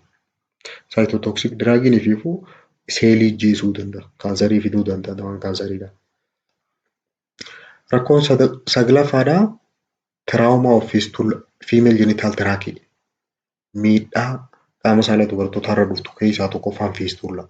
Fiistullaa jechuun bo'oon lama walitti bahuu jechuudha. It is hole in birth canal resulting continuous leakage of urine or feces. Bo'oon lama yooniif walitti baate fiistullaa jedhaniini. Genital tracking karaan qaama ho'ataa kuni fiistullaan isarratti mudate jennu between vagina or uterus and adjacent orgaanii isatti aanee jiruu fi isa jidduu dhaabni jiru sun yooniif urate. Most frequently encountered fiistullaan heddumminaan dubartoota mudatu between bladder and vagina. Karaa afuuffee fincaaniitii fi karaa vajaayinaan kun fa'aa walitti banamu. Saniin maal jedhaniini? Vesicoo vajaayinaal fiistullaa jedhaniini. Kabiraa reektam vajaayinaa fiistullaa kan jedhanii reektoo vajaayinaal fiistullaan reektamiidhaa fi vajaayinaan kun fa'aa walitti banamee sagaraan vajaayinaadhaan bahu.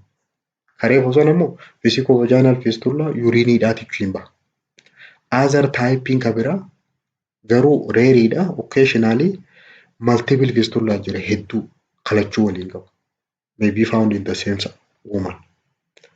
Causiin isaa maali? In developing country biyyoota guddachaa jiran keessatti 85% of fiistullaan obstructed labor irraa dhufu. Ciniinuu yeroo dheeraadhaaf irra tokko. 50% surgery irraa kan dhufu illee ni jira. Sababa qayyifame. For gynecological condition. Obstetrical and surgical fistullaan arise immediately due to direct trauma. Sababa kallattiidhaan miidhame irrallee kan dhufuu danda'u ni jira. Jechuun waa faa jiranii horiin faan nyaatee. 5 to 14 days after delivery or operation when traumatized ischemic tissue is lost. Namni tokko eega baqaqfamee boodallee kan qaamni sun walitti bahuu jira. Guyyaa 5 hanga 14 booda eega dahee takka eega baqaqfamee takka eega bakki sun madooyitee booda tishuun bakka san jirtu madooyitee madaan sun goggoyitee wal gaddeetti. Fistula following irradiation rarely appear until 1 or more years after treatment. Garuu warreen tureerra mul'atu jira. Sababa radiation irraa kan dhufu. Vesico vaginal fistula kan jenneen kan vaginaadhaa fi bilaadariin walitti baatu kana patient complain incontinence of urine fincaan qabachuu hin danda'u. Urinary incontinence is continuous night and day halkanii guyyaa fincaan qabachuu hin dandeessu. If fistula is large yoo fistulaan kun guddaa ta'e uraantu hin jechuudha. Defect can be seen bakki banaadhaa sun ni mul'atti. But pinpoint fistula may require yoommoo uraan sii xiqqishoo taate warri uraan sii xiqqishoo special testii barbaada. Qorannoo addaa. In such special tests testiin akkasii sun ta'a akkamii seeti? Place cotton wool swab jibrii firii abbaa sadii vajaayinaa keessa kaa'aniiti. Waan abbaaf za'aazar tokko ol kaa'anii toora metaayiliin buluu dye into bladder. Bilaadariidhatti naqan metaayil buluutti naqanii san booda jibrii san laalan. Erecto vaginal fistula kan ammoo rectamiidha vajaayinaa walitti bahusanii patient complain incontinence of feces sagaraa qabachuu hin danda'u. Maybe obvious or extremely difficult to identify. Warreen kana salphumatti irraa arguus ni dandeenya adda baasuun nutti ulfaatuu illee danda'a. The introduction of dye may be required. Kanallee halluu fayyadamnee adda baasuu dandeenya. Uraasan cucuqqaallee. Treatmentiin isaa maali? The treatment of all fistula except small wanti xiqqoo akka uraa xiqqishee san hin ta'in which are formed recently following childbirth or operation it is surgical. Dirqama baqaqfamee repair ta'uu. Some recently formed vesico-vaginal fistula will heal if bladder is drained. Warreen gariin ammoo kan vajaayinaadhaa fi bilaadariin walitti banamtu san yoonii fi bilaadariin kun continuously guyyaa 20 takka hanga 28 kan qulqullaa'u taate fayyuu danda'a ajaa'ibsumaa. Yoonii fi karaa fincaan gadi yaa'an sun fincaan alatti irraa bahan ofumaa fayyuu danda'a. Some rectovaginal fistullaan ammoo kasa garaadhaa fi vaginaa waliin bahu suni will heal if low residue diet is given for some period. Nyaanni sagaraa namatti hin jabeessine yooniif kennameef ofumaa fayyuu dandeessi. Most fistullaa taate immoo yoo guddaa taate opereeshinii barbaada baqaqfamu. Inni kurnaffaatii fi qaxumura abnormaality of menstrual cycle rakkoo marsaa laguutii wajjin jirtu. Rakkoolee kana dysmenorrhea jedhanii, menorrhagia jedhanii, metrorrhagia, polymenorrhea, oligomenorrhea fi amenorrhea hiikkaa isaa tokko tokkoon ilaalla.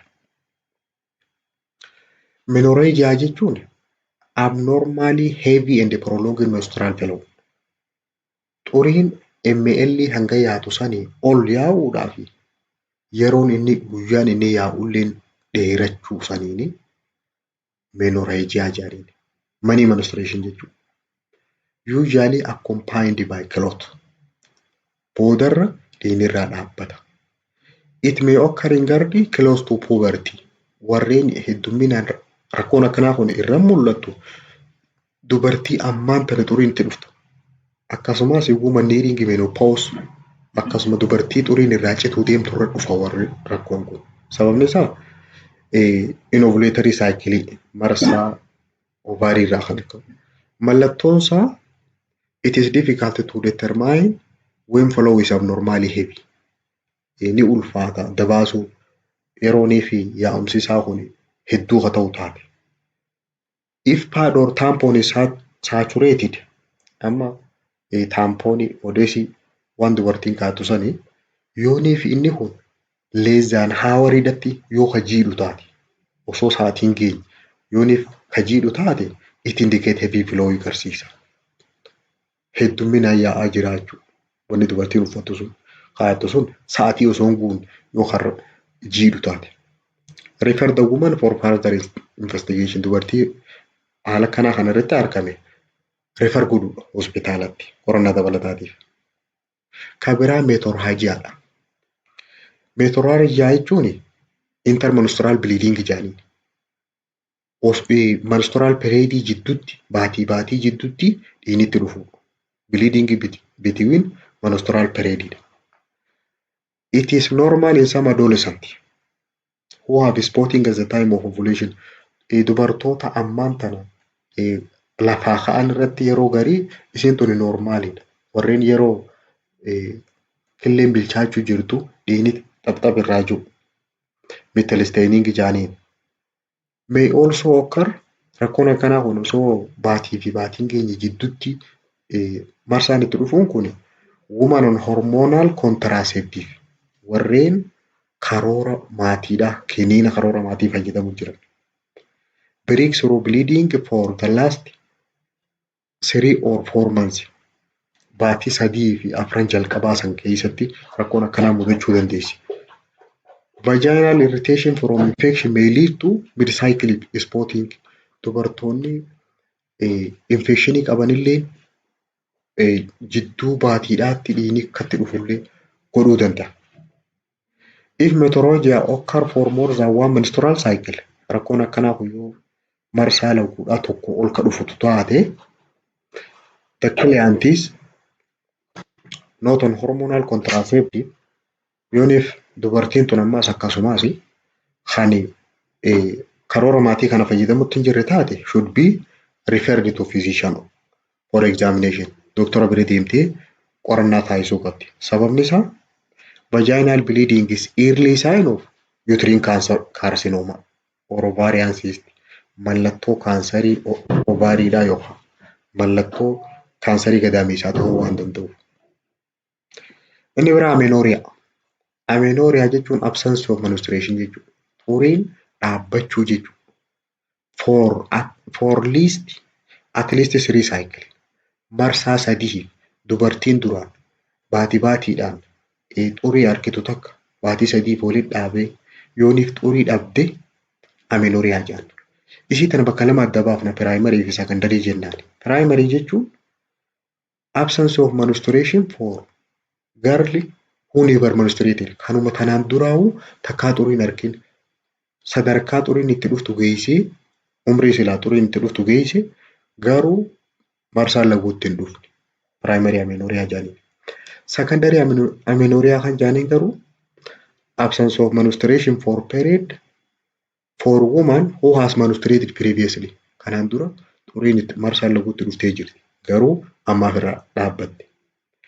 It may result from sababni isaa maal ta'uu danda'a? Tensionii fa'a, cinqii, anxiety fa'a, fatigue garmalee dadhabuu fa'a, chronic illness garmalee dhukkubsachuu, sudden weight gain tasa ulfaatina fa'a dabaluu, loss or strenuous exercise sochii qaamaa garmalee taasisuu fa'a rakkoo kana fiduu dandeessi.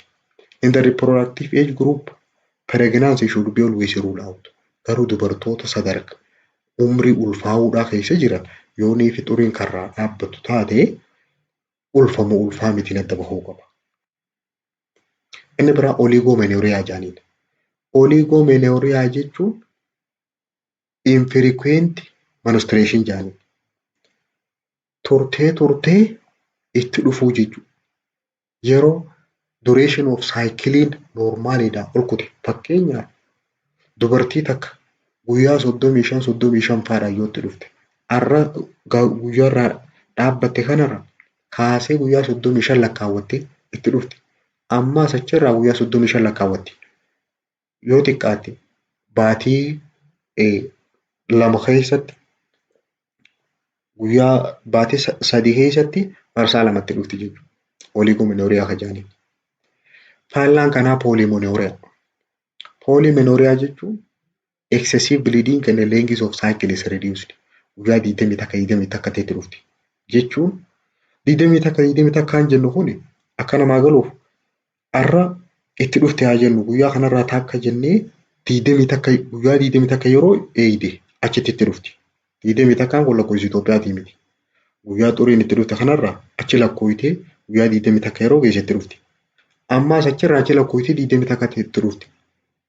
Baatii 2 keessatti marsaa 3tti dhufti jechuudha. Kareef immoo oligomenorrheaan baatii 3 keessatti yeroo 2tti dhufti. Walii faalla jechuudha. Warreen polymenorrhea kana qaban yeroo hedduu anemiyaadhaaf saaxilamu. Dysmenorrheaadhaa jira ammas.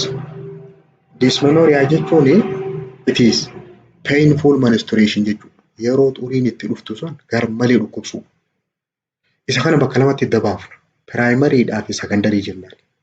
Primary jechuun isin jalqabaa sun sababa hormooniin prostaglandiinidhaa heddumminaan oomishamuu fi which cause contraction of uterus. Hormooniin kun hedduu oomishame jechuun uterusiin hedduu kottoonfata kanaaf hedduu dhukkuba. Highest level is in first 2 days of menses. Heddumminaan prostaglandiiniin kan ol ka'u guyyaa lamaan jalqabaa sani. Guyyaa lamaan xuriin itti jirtu sana. Secondary dysmenorrheaan ammoo painful menstruation due to pelvic or uterine pathology. Rakkoo pelvikiidhaa takka rakkoo gadaameessarraa kan ka'e xuriin yeroo itti dhuftu dhukkubsuudha. Secondary dysmenorrheaan ulfaataadha. Causein isaa maali? Inni secondaryidhaa kun tokkoffaa endometriosis. Endometriosis jechuun ectopic implantation of endometrial tissue.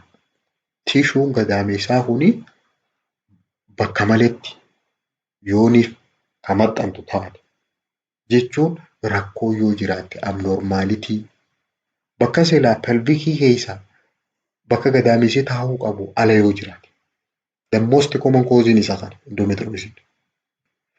Inni lammaffaadhaa adenomyosis. Adenomyosis jechuun gara keessaatti gagguddachuu. Ingrowth of endometrium into uterine musculature. Kara maashaa isaa kanaan keessa gagguddata. Causein biraa fibroid. Fibroid reefu laallee jira. Inni biraa pelvic infection. Pelvic inflammatory disease fa'a. Intrauterine device fa'a warreen godhate.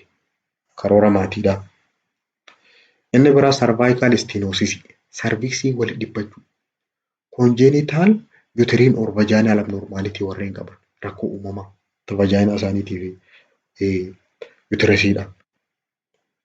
Mallattoon dubartoota kanarra mul'atu maali? Dubartiin yeroo xuriin itti dhuftanii dhukkuba jennu kana sharp intermittent spasm usually suprapubic area. naannawa uffaadhaa kana, naannawa pubic area kanaa, naannawa kanaatiitu garmalee dhukkuba. Dhukkubbii akkana waan qara qaba ka akkasiisan dhukkuba. Pain may radiate to back. Dhukkubbiin tuni gara dugda duubaa kanaatti achi naannoti. Back of the leg or lower back takka waliin kara miilaa kanatti achi naannoo. Kabiraa mallattoon biraa nausea, vomiting, diarrhea fa'aati. Lolloon jetti faadha ni haqqifti. Warreen garii yaasaallee itti dhufa. Fatigue, dadhabbii fa'a. Layidaa fa'a itti dhufa. Warreen garii mataanis ni dhukkuba, lafti ni martiini. Dhukkubbii sanirra ni ilaalata jechuudha. Assessmentiin isaa jalqaba histiriidhaa physical examination godhu dubartii tana. Yoo primary taate laalachuun sun cramping painiin yeroo menstruationiidhaa sun physical examination yeroo gootu normaalidha. Kun sababa hormooniiti. Secondary yoo taate immoo history of disclosed cramping pain after 25 years old yoo taate eegaa amma 25 ol kutan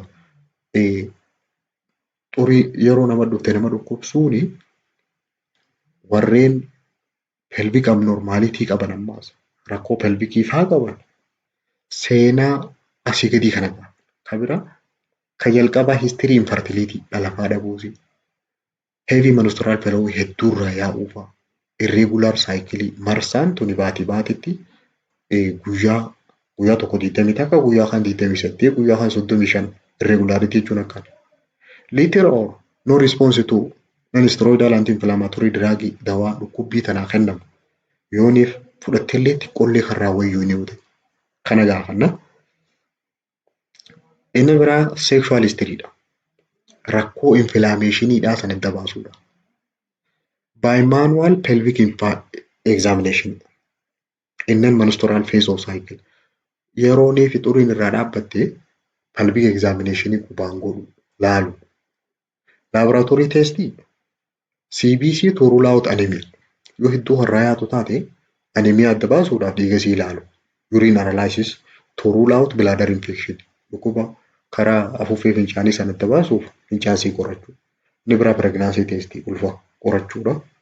Cervical culture to exclude STI. Dhukkuboota walqunnamtii saalaatiin dabran mirkaneeffachuudhaaf cervicalii isa irraa naamuunaa fuudhanii laaboraatoorii keessatti guddisu. Inni biraa ESR erythroid sedimentation rate inflammatory process adeemsa qulqulluu adda baafachuudhaaf kanallee ilaalu. Inni biraa pelvic and vaginal ultrasound computer. Diagnostic laparoscopy or laparotomy. Kunis meeshaadhaan takka laparoscopiidhaan ilaaluudha. Treatmentiin isaa dubartii yeroo xuriin itti jirtu dhukkubu yoo taate pain relief jalqaba dhukkubbii sanarraa wayyeessuuf dawaa non-steroidal anti-inflammatory drug warreen akka ibuprofen fudhachuu. Inni biraa hormonal contraceptive COC fudhachuu. Garuu namoonni COC fudhatan koolaazmaa nama baasa COC. Inni biraa lifestyle change haala jireenyaa jijjiiru. Daily exercise sochii qaamaa. Limit salty food nyaata soogidda qabu. Soogidda xiqqeessuudha. Weight lossing ulfaatina hir'isuu. Smoking cessation yoo sigaaraa warreen aarsu taate dhiisuu. Akkasumas relaxation technique maloota bashannansiisuu taasisuudha. Inni itti aanu dysfunctional uterine bleeding sababa xuriin tahiniif akkanumatti dhiigni yaa'uu dubartiirra. Irregular abnormal bleeding that is not caused by pregnancy. Ka sababa ulfaan tahin tumor or infection irraa dhufu. It occur frequently beginning of and the end of the reproductive year. Maal jechuu barbaadeeti inni kun heddumminaan kan dhufu yeroo eegalaa fi xumura sanyiidhaati. Eegalaa fi xumura umrii dubartiin takkatti ulfooyti jechuun amata jalqaba isiin ulfaahuu dandeessurra amata isiin ulfaahuutti dhaabdu achirratti. With an ovulation, estrogen level is rise usually in early phase of menstrual cycle. Yeroonii fi dubartiin takka sadarkaa ulfaa isaarra geessu estroogeniin qaama ishee keessa jiru ol ka'a. In absence of ovulation, Yeroo immoo ovuleshiniin kun dhaabbate hafe korpas luuteemii wanni jedhamuun oomishamtu jechuun piroojestiroonii hin oomishamu jechuudha.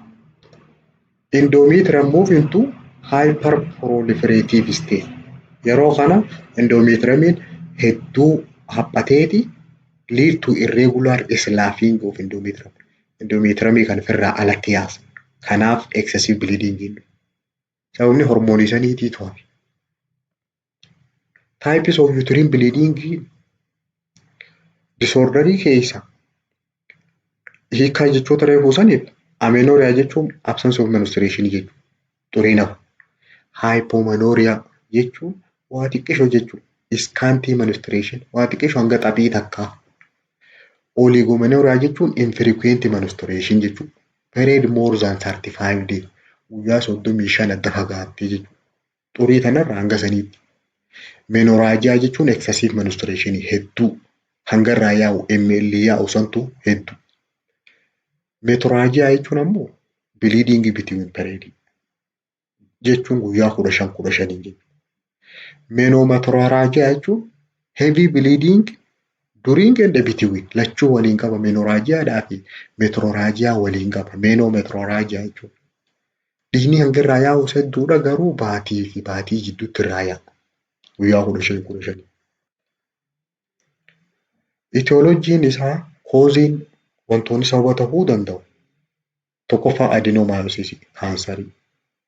Kun ammoo pireeginansii ulfa ektoopiikii fi hormoonal imbalaansii fibroid tuumar sababa kaansariidha. Poolipsii fi endometriosisii infekshinii. Kooziin biraa IUCD fa'a. IUCD intrauterine contraceptive device yoo achi keessa jiraate diree fa'aa dhiisuu danda'a. Polycystic ovarian syndrome. Ovaarii keessa wanni akka firii suni hedduu yoo keessa jiraate. Morbid obesity. Ulfaate gabbina garmaleedha. Inni biraa steroid therapy dawaalee immuniitii namaa gabbuusan fayyadamuu fa'a. Hypothyroidism. Thyroid leveliin qaama keessaa gabbuu fi clotting disorder. Rakkina kan taruu dhiigaa fa'aa qabaachuu. Mallattoon warreen dysfunctional uterine bleeding qaban mallattoon isaa tokkoffaa baatii fa'aa jidduu dhiiguu, irregular menstrual cycle, marsaansii kasirrii tahuu dhabuu, dhalafaa dhabuu, mood swing. Mood swing jechuun miirri ishee hoggu takka ol kaatee hoggu takka gabbuu, amma gammaddee amma gaddu, hot flash, urkaa irraa yaa'u, vaginal tenderness, vaginal dhukkubuu. Menstrual flow either scanty or profuse. Hangi dhiiga xuriidhaa haa yaa'u takka gara malee xiqqaachuu yookaan heddummaachuu. Inni biraa obesity fa'aa qaban gara malee gabbachuu fa'aa, acne fa'aa qaban, finniisa fa'aa qaban. Inni biraa diyaabeetii jechuun dhukkuba sukkaraa fa'aa qaban. Insulin resistance is common. Hedduu warreen type 2 DM fa'aa qaban obesity waan ta'eef. Assessmentii warreen kanaan godhamu jalqaba seenaa sii gaafatta. Pelvic examination to identify any structural abnormality inni jirti moo jirtu adda baasuudha. Laboratory testing nama kanaa godhamu tokkoffaa CBC dhiiga sii ilaalama. Anemia ni qabdi moo qabdu. Kan biraa blood disorder ilaaluudhaaf prothrombin ni ilaalama. Blood HCG abortioniidhaa fi pregnancy adda baasuudha ulfa. Thyroid stimulating hormone hypothyroidism dhaa sanii miti ilaaluudha. Transvaginal ultrasound karaa vaginaatiin koompitara kaasu endometriumii. Pelvic ultrasound endometrial biopsy yooniif kaansariin faan jiraatte ilaaluudha. Inni biraa dilatation and curettage kunis diagnostic evaluation keessaa tokko. Treatmentiin isaa it depend on cause and age. Umrii namtichaatii fi sababa waan kana fixe irratti hundaa'uuti. Medical care with pharmacotherapy dawaadhaa wajjin ka jalqabaa estrogen hormoonii kana. Hormooniin kun vasospasmii godha. Vasilii walitti xiqqeesseeti uterine artery to decrease bleeding. Artery gadaamessa keessa jiru san xiqqeessee akka dhiigni dhaabbatu godha. Inni biraa cyclic progesterone yookaan immoo long acting progesterone hormoonii yeroo dheeraadhaaf turu kennaniif oral contraceptive marsaa sana regulate godhuudha. Marsaa saayikilii sana. Inni biraa non steroidal anti inflammatory drug. Dawaan kun hormoonii prostaglandiniidhaa san dhaaba. Inni biraa iron replacement bakka anemiyaadhaa saniif. If client doesn't respond to medical therapy, dawaa kana kenniteef yoo kan hin fooyyene taate dilatation and curettage waan keessa jiru san keessa alatti baasuudhaa fi endometrial ablation alternative to hysterectomy. Ablation jechuun osoo hin murre guduunfuu jechuudha. Inni biraa thermal balloon to ablate endometrium. Thermal balloon jechuun afuuffee ifaatti godhu keessatti kun warreen gaynaakoolojistiidhaan dalaga. Kanaafuu wanni hangammaatti ilaalle kana fakkaatti sagantaatti aanutti hanga walitti dachaanutti nagaatti.